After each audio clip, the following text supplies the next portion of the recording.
વિસાવદરના પૂર્વ ધારાસભ્ય ભૂપત ભાયાણી કેસરિયા કરશે। મત વિસ્તાર વિસાવદરના જાહેર કાર્યક્રમની અંદર તેઓ કેસરિયા કરશે।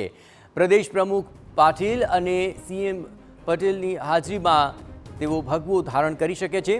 13મી ડિસેમ્બર 2023ના રોજ તેમણે ધારાસભ્ય પદેથી રાજીનામું આપ્યું હતું। 2022 વિધાનસભા ચૂંટણીમાં આપમાંથી ચૂંટાયા હતા ભૂપત ભાયાણી અને હવે તેઓ કેસરિયા કરે તેવી શક્યતાઓ પ્રબળ બની છે।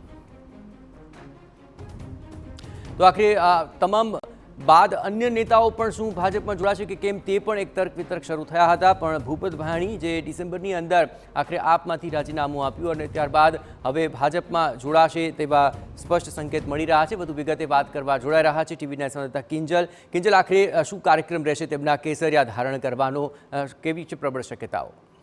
जी बिल्कुल विसावदરના પૂર્વ ધારાસભ્ય છે ભૂપત ભાયાણી, જેમણે 13 ડિસેમ્બરે રાજીનામું આપ્યું હતું આમ આદમી પાર્ટીમાંથી બી અને ધારાસભ્યમાંથી, અને ત્યારથી જેવું માનવામાં આવતું હતું કે ભાજપ સાથે જોડાશે સત્તાવાર રીતે તેઓ, અને 3 ફેબ્રુઆરીએ સત્તાવાર રીતે પોતાના જ મત વિસ્તારમાં ભાજપ સાથે જોડાશે। જે વાત પહેલા પણ કરી હતી કે કોઈ પણ વ્યક્તિ જ્યારે પાર્ટીમાં આવતું હોય છે ભાજપમાં ત્યારે તેના ચોક્કસ કારણો હોય છે, તો ચોક્કસ કમિટમેન્ટ હોય છે। ભૂપત ભાયાણીનું વિસાવદરમાં જોડાવાનું જ એક કહી શકાય કે એક સૂત્ર છે કે જ્યાં ભૂપત ભાયાણી ચૂંટણી લડશે। આગામી વિધાનસભાની ચૂંટણી, તે વિધાનસભાની ચૂંટણી ભૂપત ભાયાણી વિસાવદરથી લડશે, ભાજપના મેન્ડેટ ઉપર લડશે, અને એ જ કારણ છે કે તેમના વિસ્તારમાં શક્તિ પ્રદર્શન છે તે યોજાશે 3 ફેબ્રુઆરીએ।